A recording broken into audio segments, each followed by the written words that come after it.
नमस्कार साथियों, स्वागत करता हूं मैं अपने YouTube चैनल टोटल वैकेंसी पर। तो दोस्तों, सबसे पहले यहां पर मैं कहना चाहता हूं, जो भी हमारी बहनें हैं जो कि एएनएम 10,709 में आवेदन किए, इस वीडियो को कंप्लीट वॉच कीजिएगा।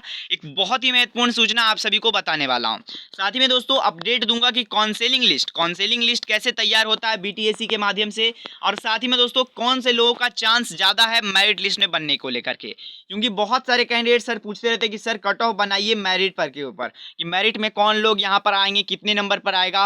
तो आपको पूरा डिटेल्स में यहाँ पर मैं आपको जानकारी बताऊंगा। तो निश्चित तौर पे आप लोग वीडियो के लाइक कर दीजिएगा और चैनल को सब्सक्राइब कर दीजिएगा, क्योंकि ऐसा ऐसा टॉपिक आपको कहीं पर भी नहीं मिलता है। दोस्तों चलिए दोस्तों वीडियो को स्टार्ट कर लेते हैं और आपको डिटेल्स में जानकारी बताते हैं कि किन लोगों का यहाँ पर रिजल्ट बनेगा और कैसे यहाँ पर मेरिट लिस्ट बनेगा, क्या प्रोसेस होता है काउंसलिंग लिस्ट का, पूरी जानकारी। दोस्तों सबसे पहले साथियों यहाँ पर मैं आपको अपडेट देना चाहता हूँ काउंसलिंग को लेकर के, उसके बाद यहाँ पर हम लोग मेरिट पर भी चलेंगे। तो उसके लिए आप लोग वीडियो के लास्ट तक बने रहिएगा। सबसे पहले काउंसलिंग को लेकर के हम आपको अपडेट देते हैं। सबसे पहले काउंसलिंग आप लोग का कब होगा, काउंसलिंग मैंने पहले भी बता चुका हूँ। काउंसलिंग के लिए थोड़ा सा भी समय रुकना पड़ेगा। 10 दिनों का यहाँ पर आपके लिए स्कूटनी दिया गया था, जिसमें कि अब लगभग 6 से आप कह सकते हो 5 दिन का समय बचा हुआ है। क्योंकि और सिर्फ इसी के बाद आपका काउंसलिंग नहीं होगा यहाँ पर, इसके बाद आप सभी के फॉर्म्स को, जो कि हजारों लोग यहाँ पर आवेदन किए हैं, उन सभी का यहाँ पर फॉर्म देखा जाएगा। जिनका बेहतर रहेगा उनको काउंसलिंग लिस्ट में बनाया जाएगा। अब दोस्तों यहाँ पर मैं बता देना चाहता हूँ, आपको ये नियम पता होना चाहिए कि ये आप चाहे बीटीएससी का कोई भी नियमावली उठा लीजिए। बीटीएससी की इस नियमावली में बताया गया है कि कोई भी काउंसलिंग किया जाता है तो उसमें 3 गुना कैंडिडेट्स, यानी कि जितनी भर्ती है 10,000 की भर्ती है तो 10,000 का आप मान के चल सकते हो कि आपका यहाँ पर 30,000 लोग आएंगे। लेकिन 10,000 की भर्ती नहीं है, 10,709। तो यानी कि आप मान के चलिए कि यहाँ पर आपका करीबन दोस्तों 32,000 से प्लस यहाँ पर कैंडिडेट्स आने वाले हैं। काउंसलिंग के लिए इतने लोग तो यहाँ पर आए हैं, पर आपका जो कि लास्ट है मेरिट लिस्ट है, मेरिट लिस्ट में जो कि आपको मैं बता देना चाहता हूँ, मेरिट लिस्ट है जो कि आप लोग का सिर्फ और सिर्फ 10,709 जितनी की वैकेंसी है उतने ही लोगों को बनाया जाएगा। और फाइनल सूची आप सभी को जब मेरिट लिस्ट जारी होगा तभी आपको मानना है कि आपका सिलेक्शन हो गया। सबसे पहले दोस्तों कई सारे लोग ऐसे भी हैं जिनका कि स्कूटनी में नाम नहीं आया है। नाम क्या आया है कि उनको मेगा सूची के नीचे होने के कारण, तो यहाँ पर आप देखोगे इनका क्या बताया गया है इस प्रकार से, जो कि जिन कैंडिडेट्स को एक तरह से आप बोल सकते हो जो कि स्कूटनी के लिए यहाँ पर पास नहीं किए हैं, जो कि मेरिट के नीचे ही रह गए हैं, उन लोग का बहुत डर लग रहा है। उन लोग बोल रहे हैं कि सर मेरा रिजल्ट नहीं हुआ। देखिए आपको मैं पहले ही बता देना चाहता हूँ, आप लोग को एकदम तौर से यहाँ पर नहीं सोचना है कि मेरा रिजल्ट नहीं हुआ या फिर जो भी, क्योंकि ये सिर्फ और सिर्फ अभी स्कूटनी का लिस्ट जारी किया गया है। आपका रिजल्ट है, जो आपका रिजल्ट है वो आपको कुछ समय बाद, यानी कि जैसा कि मैंने बताया अप्रैल के मिड अप्रैल में यहाँ पर आप लोग का लिए जारी किया जाएगा। और मैं पहले ही आपको बता देना चाहता हूं कि आपका जो कि रिजल्ट कैसा दिखेगा वो मैं यहाँ पर दिखा देना चाहता हूं। आपका ये जो कि हाल ही में रिजल्ट जारी किया गया था, काउंसलिंग लिस्ट जारी किया गया था ट्विटर के लिए, पर यहाँ पर आप सोचिए एएनएम रहेगा और उसके बाद आप लोगों के लिए सभी कुछ यहाँ पर जारी होंगे, जैसे कि कट ऑफ कितना गया है कौन से कैटेगरी के लिए रिजल्ट को लेकर के, और ये कट ऑफ रहेगा वो रिजल्ट के लिए कट ऑफ रहेगा। यहाँ पर भी आप देखिए तो ये भर्ती जो कि कमी पदों के लिए है, यहाँ पर ये भर्ती कुल जो कि 216 पदों पर है। 216 पदों पर यहाँ पर इनकी भर्ती है। आप यहीं पर अगर एएनएम का बात करें तो 10,709 की भर्ती है। साथ ही में उसी दिन आपको ये भी पता चल जाएंगे कि कुल कितने आवेदन प्राप्त हुए थे, मतलब कितने अभ्यर्थियों ने जो कि इस भर्ती में बीटीएससी की जो कि एएनएम की भर्ती है उसमें कितने लोग आवेदन किए थे।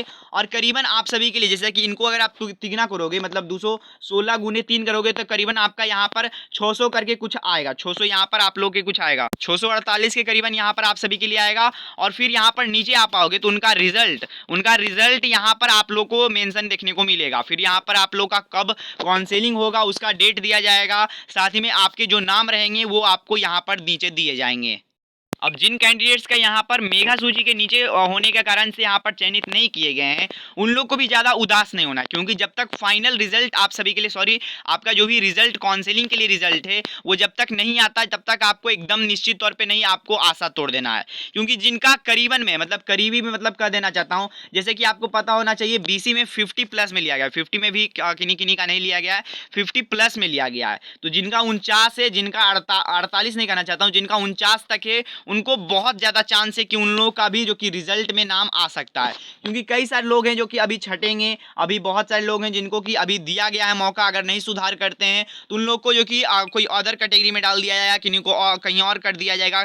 कई सारे लोग हैं जो कि डॉक्यूमेंट वेरिफिकेशन के लिए नहीं जाएंगे। तो उसी प्रकार से यहाँ पर करीबन आप सभी के लिए कई सारे ऐसे भी स्टूडेंट्स निकलेंगे जो कि यहाँ पर आप कह सकते हो कि स्कूटनी में मेगा सूची से नीचे हैं, लेकिन उन लोगों को काउंसलिंग में बुलाया जाएगा। तो आप लोगों को सबसे पहले तो घबराना नहीं है साथियों, ये जो कि आपका स्कूटनी को लेकर के कई सारे लोग आपको बता रहे होंगे। इसी कारण बीटीएससी के भी ऑफिशियली जो कि सूचना जारी किया गया है यहाँ पर आपके स्कूटनी को लेकर के, उसमें भी यही बताया गया है कि संलग्न सूची मात्र विज्ञापन के शर्तों के अनुरूप यहाँ पर अभ्यर्थियों के लिए ऑनलाइन आवेदन तथा इसके साथ जो कि संलग्न प्रमाण पत्रों के स्कूटनी के पश्चात अपलोड किया गया है। इसे चयन सूची अथवा मेगा सूची ना समझा जाए।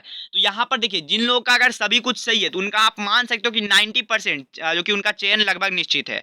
और जिन कैंडिडेट्स का यहाँ पर मतलब कि उन्हें जो कि स्कूटनी में भाग नहीं लिया गया है, पर उनका लगभग चांस मतलब कि मान के चलिए कट ऑफ 50 का गया है और उनका 49 नंबर पर है, तो उन लोग का चांस बढ़ जाता है करीबन, यहाँ पर मैं कह देना चाहता हूँ तो 20% आप लोग का कम से कम चांस है कि आप लोग का भी यहाँ पर चयन सूची में नाम आ जाए। तो मैंने तो यहाँ पर आपको जानकारी दिया काउंसलिंग लिस्ट को लेकर के। काउंसलिंग लिस्ट आपका लगभग अप्रैल के मिड में यहाँ पर जारी होगा। उसमें हो सकता है कि कई सारे ऐसे भी कैंडिडेट्स हो जिनका कि अभी फिलहाल स्कूटनी से बाहर किया गया है, कट ऑफ के नीचे किया गया है, लेकिन उन लोगों का भी नाम आ सकता है। और साथ ही में ऐसा भी हो सकता है, मैं यहाँ पर कहना चाहता हूँ दोस्तों, जो कैंडिडेट्स है जो कि अपना डॉक्यूमेंट्स अपलोड नहीं करेंगे, या फिर जिन्हें कि अभी मान के चलिए कई सारे ऐसे स्टूडेंट्स हैं जो कि जनरल में 50 नंबर पर है और वो उन्होंने क्या किया था कि जीएनएम में भी मार दिए थे। अगर वो जीएनएम के प्रमाण पत्र नहीं अपलोड करते हैं तो उन्हें बाहर भी कर दिया जाएगा। तो इसी प्रकार से कई सारे लोग छटेंगे, कई सारे लोग आएंगे, तो यहाँ पर आपको उसके लिए घबराना नहीं है। अब यहाँ पर आप बात कर लेते कि मेगा सूची मेरिट लिस्ट कैसे बनेगा और किन कैंडिडेट्स का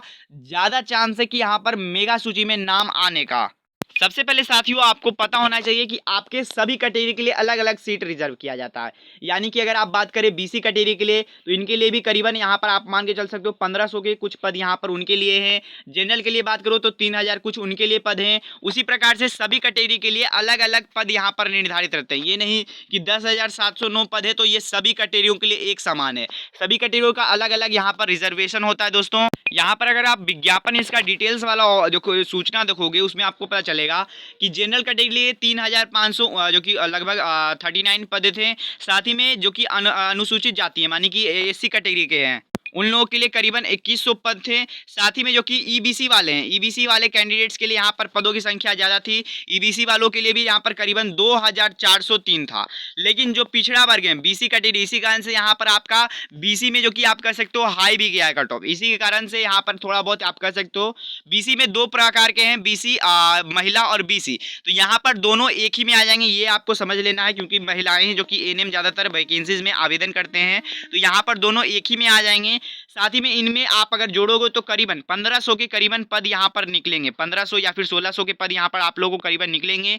और अगर आप सभी कैटेगरियों के देखें जो कि मेन कैटेगरी है उन सभी में अगर यहाँ पर आप जनरल का भी बात करो तो 3000 पद है। और जो कि अनुसूचित जाति जो कि एससी कैटेगरी भी आते हैं उन लोगों के लिए भी 2188 पद हैं। साथ ही में आप यहाँ पर अनुसूचित जनजाति यानी आप कह सकते हो एसटी के लिए और ये एससी के लिए भी बात करेंगे तो अच्छा खासा यहाँ पर पद है। पर बीसी के लिए पद मात्र 1600 था और 1600 में करीबन यहाँ पर मैं कहना चाहता हूँ अगर 1600 का है तो यहाँ पर करीबन इसमें जो कि 6-7 हज़ार इसी में आप लोग को जो कि कैटेगरी में देखने को मिलेंगे, क्योंकि कंपटीशन बीसी में और जनरल में बहुत ही ज़्यादा देखने को मिला है। सबसे ज़्यादा यहाँ पर कट ऑफ इसी के बाद गया है और इसके बाद यहाँ पर ईबीसी में गया है, उसके बाद आप कह सकते हो एससी में गया है। तो यहाँ पर आप बात कर लेते हैं जो कि मेगा सूची में नाम किनका आएगा। मेगा सूची यानी कि मेरिट लिस्ट। देखिए आपको पता होना चाहिए कि 3 लोगों को काउंसलिंग में तो बुलाया जाएगा पर उसमें से चयन 1 लोग को किया जाएगा। देखिए अब आप कह सकते तो भारी कंपटीशन है, कंपटीशन होने के कारण से ही आप लोगों का कट ऑफ और हाई जाएगा। इसी कारण मैं पहले ही कह देना चाहता हूँ जो लोगों का भी रिजल्ट हुआ है कुछ इसी प्रकार से यहाँ पर आप लोगों को रिजल्ट देखने को मिलेंगे। थोड़ा बहुत यहाँ पर आगे पीछे है, बहुत सारे लोग इसी को यहाँ पर मान रहे हैं, लेकिन मैं बता देना चाहता हूँ बीसी में भी 49 पर कई लोग को नहीं किया गया है, 49 प्लस पे भी नहीं किया गया, 50 पर भी यहाँ पर कई सारे लोग को जो कि नहीं किया गया, 50.0 पर नहीं किया गया है, 50.2 से किया गया चयनित। तो यहाँ पर जो भी कैंडिडेट्स हैं ये आप ध्यान दीजिएगा साथियों। तो आपका जो भी मार्क्स यहाँ पर है अगर आप मेगा सूची में भी अगर आना चाहते हो तो करीबन आप मान के चल सकते हो कि 3 से 4 नंबर 3 से 4 पॉइंट जो कि दोस्तों 3 से 4 पॉइंट यहाँ पर और भी आपको जो कि आपका यहाँ पर काउंसलिंग के लिए एक तरह से कह सकते हो कि यहाँ पर जो कट ऑफ निर्धारित हुआ है उससे 3 से 4 पॉइंट और भी ऊपर जाना पड़ेगा। अब ऑफिशियली कट ऑफ तो यहाँ पर आपका जब आपका काउंसलिंग होने को रहेगा उसी समय जारी किया जाएगा। अगर आपका काउंसलिंग में जो कट ऑफ आता है उससे कम तो 3 से 4 अंक ऊपर हैं, तो 3 से 4 अंक ऊपर रहते हैं तो आप लोग को करीबन यहाँ पर मतलब चांस आपका बहुत ही ज़्यादा बढ़ जाता है कि आपका मेरिट लिस्ट में जो कि नाम आएगा। तो जिन लोगों का भी चांस मतलब कि आप कह सकते हो बहुत सारे ऐसे भी लोग हैं जो कि एससी कैटेगरी में आते हैं, एससी कैटेगरी में आते हैं और उनका मान के चलिए परसेंटेज में या फिर पॉइंट में अगर बात करें तो पॉइंट में 54 पॉइंट 55 पॉइंट है। तो इन लोगों का यहाँ पर जो कि लास्ट में भी यहाँ पर चयन बहुत ही ईजिली हो जाएगा, तो वहाँ पर आपको घबराने की बात नहीं होनी चाहिए। यहीं पर मैं बता देना चाहता हूँ, कई सारे लोग हैं जो कि पूछते हैं कि सर ओबीसी किस में आता है, ओबीसी किस में आता है और ईबीसी आपका बहुत सारे कैंडिडेट इसमें भी जो कि आप कह सकते हो आगे पीछे हो जाते हैं। तो देखिए ओबीसी है जो कि BC1 जो सॉरी फ्रेंड्स BC2 है जो कि आपका ओबीसी में आता है और BC1 है जो कि BC1 है जो आपका ईबीसी में आता है। ये आप समझ लीजिए, जो भी BC2 कहते हो यानी कि आप ओबीसी कैटेगरी में आते हो। लेकिन दोस्तों एक चीज़ यहाँ पर देखा गया है कि BC1 मतलब BC1 यानी कि आप बात कर रहे हैं ईबीसी के लिए, और साथ ही में यहाँ पर जो कि आपका आप कह सकते हो BC कैटेगरी है यानी कि BC2 है जो कि BC2 है, तो यहाँ पर आपका इनमें और इनमें बहुत ही अंतर गया है कट ऑफ को लेकर के। इतना भी ज़्यादा कट ऑफ के लिए अंतर नहीं जाना चाहिए था जितना कि कट ऑफ के लिए अंतर गया है। और ये बेसिकली क्यों गया है मैं बता देना चाहता हूँ कि यहाँ पर पदों की संख्याओं को लेकर के यहाँ पर ये गया है। जहाँ पर कि आप ईबीसी के लिए देखोगे तो ईबीसी के लिए 2000 कुछ यहाँ पर पद निर्धारित किए गए और इनमें जो कि लोगों की संख्याएं भी कम आती है, पर बीसी कैटेगरी में करीबन 1600 के पद यहाँ पर रखे गए थे और 1600 पद यहाँ पर तो रखे गए थे पर इनकी भी जो कि संख्या ज़्यादा थी, तो इसी कारण से कट ऑफ आगे पीछे और बहुत ही हाई थोड़ा बहुत गया है जो कि आपके काउंसलिंग में। अब थोड़ा बहुत और हाई जाएगा ये आपका मेरिट लिस्ट में। तो यही जानकारी आप सभी को बताना था। अगर आपको जानकारी पसंद आई तो चैनल को सब्सक्राइब और वीडियो को लाइक करना ना भूलिएगा। हम दोस्तों मिलते हैं कोई नेक्स्ट वीडियो में, तब तक के लिए गुड बाय, जय हिंद, जय भारत, वंदे मातरम। Thank you for watching video, धन्यवाद।